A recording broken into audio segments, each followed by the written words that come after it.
नमस्कार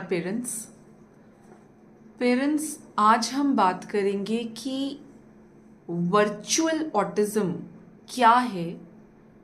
क्या वो ऑटिज्म स्पेक्ट्रम डिसऑर्डर से अलग है, उसका हिस्सा है? What is it exactly, right? देखिए पेरेंट्स, एक चीज समझिए, autism is autism, right? Virtual autism कोई डायग्नोस्टिक टर्म नहीं है। हम जब पढ़ते हैं, जब हम अपना ट्रेनिंग कर रहे होते हैं, ये कहीं भी ये वर्ड हमारी बुक्स में नहीं आता। वर्चुअल ऑटिज्म एक टर्म है जिसका इस्तेमाल या यूज़ होना शुरू हुआ पोस्ट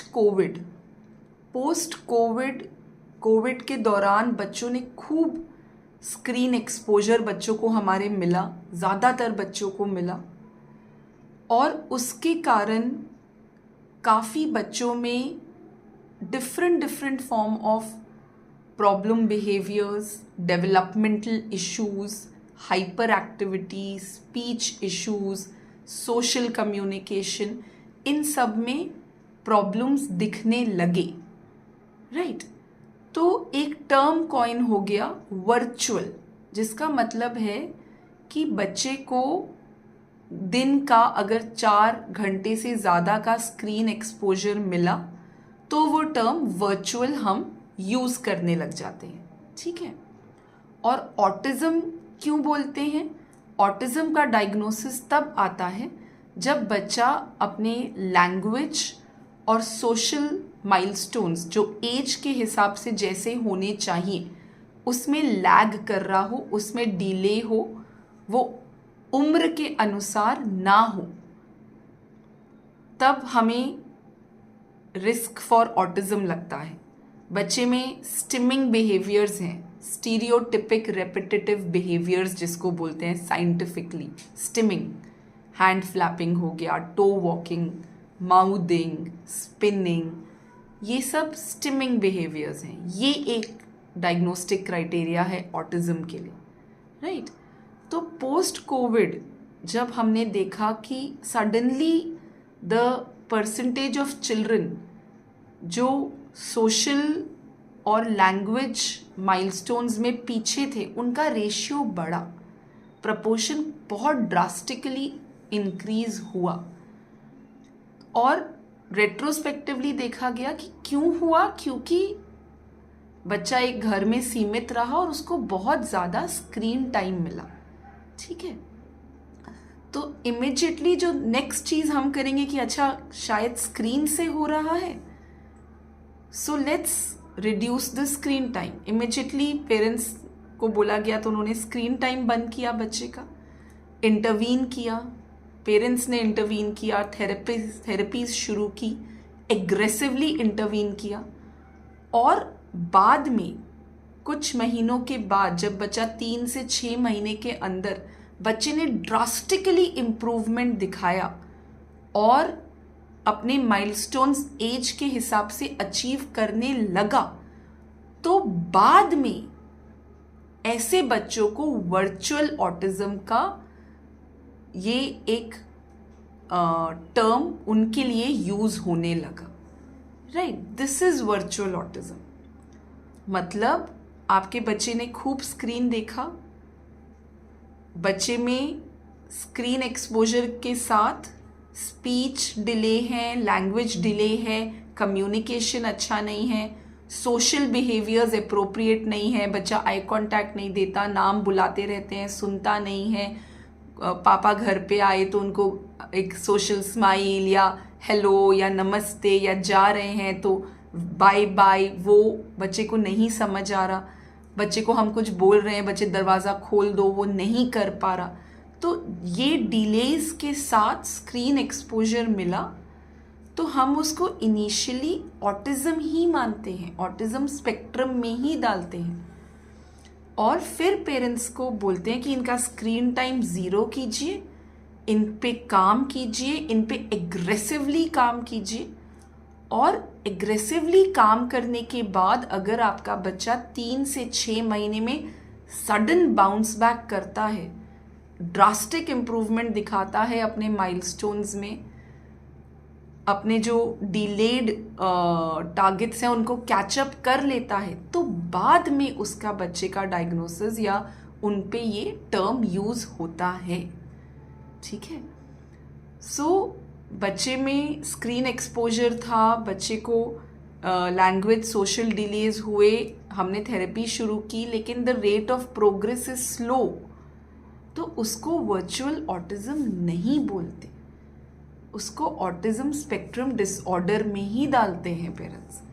सो मैं ये इसलिए I am making this video because parents are coming and arguing कि आप हमें डायग्नोसिस बताओ कि ये वर्चुअल है कि क्लासिक है।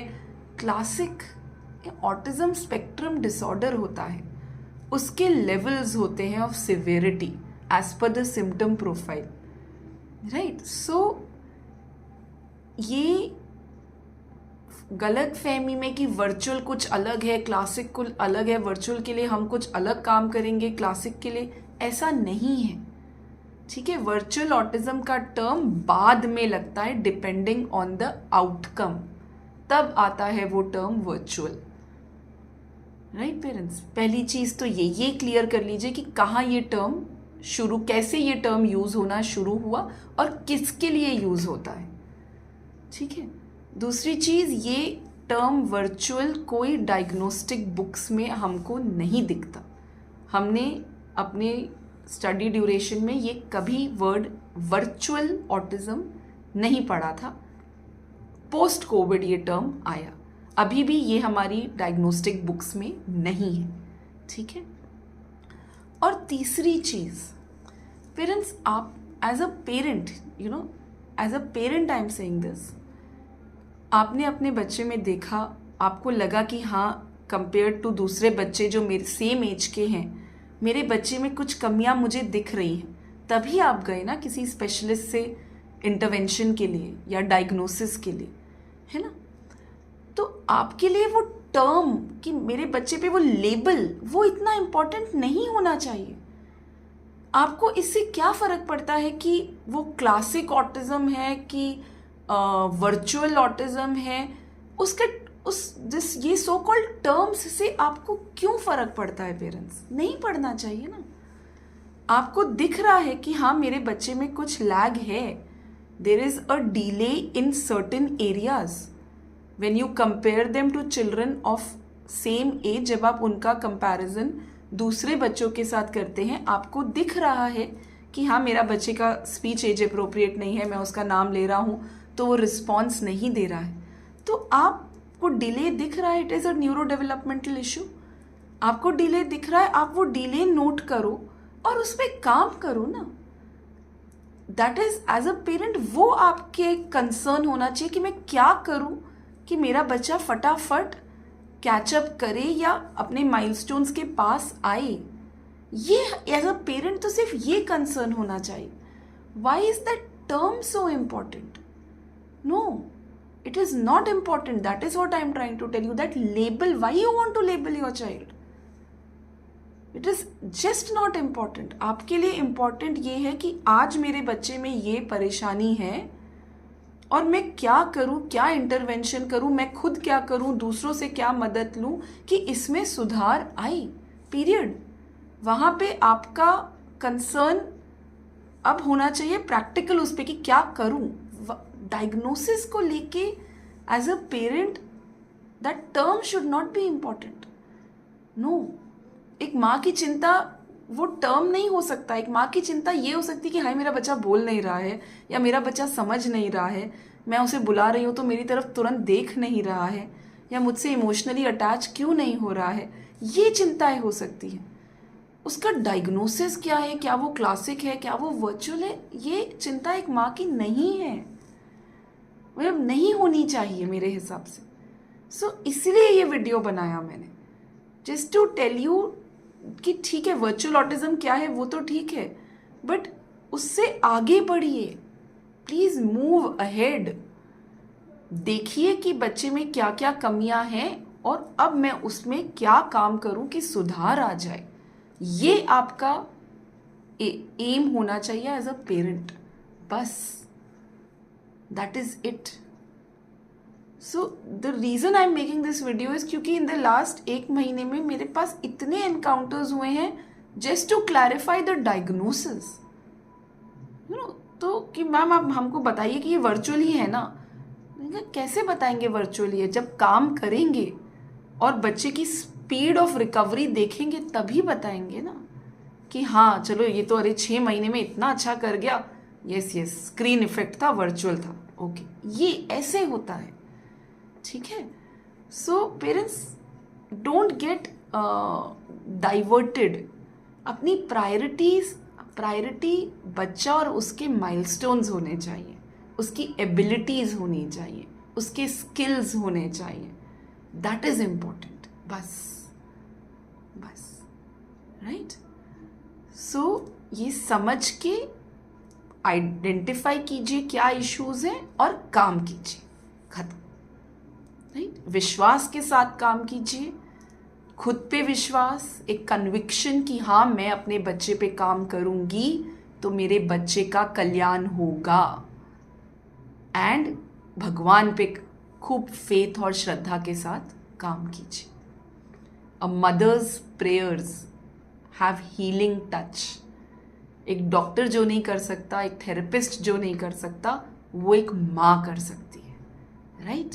So don't get unnecessarily diverted. उसकी हमें ज़रूरत नहीं है. प्रॉब्लम आइडेंटिफाई करेंगे, काम करेंगे, खत्म. Right. So please share this video, like it, subscribe to our channel and let the Shakti spread. Vijay Bhava, Tatha Astu. Namaskar.